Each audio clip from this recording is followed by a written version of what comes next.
दोस्तों, कैप्टन सफदर ने बड़ा इंकशाफ करते हुए नवाज शरीफ के साथ साथ आर्मी चीफ को भी नंगा कर दिया। कैप्टन सफदर ने खिताब के दौरान रोते हुए कहा कि ताकतवर जर्नैल अब भी नवाज शरीफ के घुटने पकड़ते हैं, लेकिन फिर नवाज शरीफ से इख्तलाफात की वजह से इन्हें वजीर आजम नहीं बनाया गया, जबकि मरियम नवाज को ताकतवरों से रिलेशन की वजह से।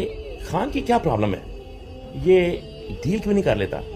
कुरान की चंद आयात गुजरी तो अगर आप सूरा बकरा की सिर्फ पहले वाली सूरा बकरा आपको पता है अलिफ लाम मीम ज़ालिकल किताबुल ला रैब फीह से शुरू होती है और इसकी पहली 25 आयत पढ़ लें।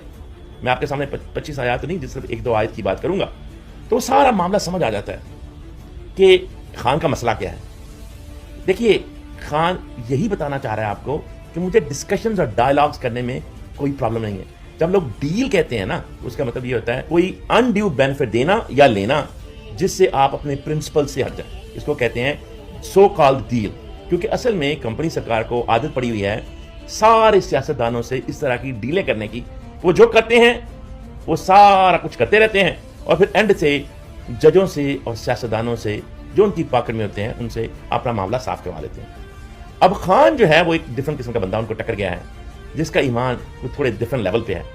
क्योंकि उसको जब मैंने ये सुना कि मोहम्मद अली दुरानी जो कि बड़ी देर से कोशिश कर रहा है कि किसी न किसी तरीके से कोई पैचअप हो जाए, और आपको पता है कि वो एस्टैब्लिशमेंट के भी बहुत करीब है, और मुशाहिद हुसैन सैयद जैसा आदमी जो कि आयल के हर तरफ काम कर चुका है और उसकी पूरी दुनिया में भी अच्छी नज़र है, तो ये दोनों कहने लगे कि खान कभी डील नहीं करेगा। ये कोई खान के बंदे नहीं है और ना ही कोई उसके चहेते हैं ना उसके दोस्त हैं, बल्कि ये इंडिपेंडेंट से एनालिस्ट, और इन्होंने अपनी ज़िंदगी इस चीज़ में खपा के और अपनी डिस्कशंस करके एनालाइज किया है सिचुएशन को, और वो कहते हैं कि वो जो है ये डील नहीं करेगा। वज़ीर आला का ओहदा मिल गया और फौज ने ही नवाज शरीफ को इलेक्शन भी पहले से न्यूट्रल्स को आईना दिखा दिया है। एक बार फिर से चोरों को NRO मिल गया है, जिसकी वजह से इमरान खान शदीद गुस्से में आ गए हैं। वीडियो को दिल से लाइक कीजिए। दोस्तों, इस बारे में अपनी राय का इजहार कमेंट सेक्शन में दें। वीडियो अच्छी लगे तो लाइक करें और इस चैनल को सब्सक्राइब करें।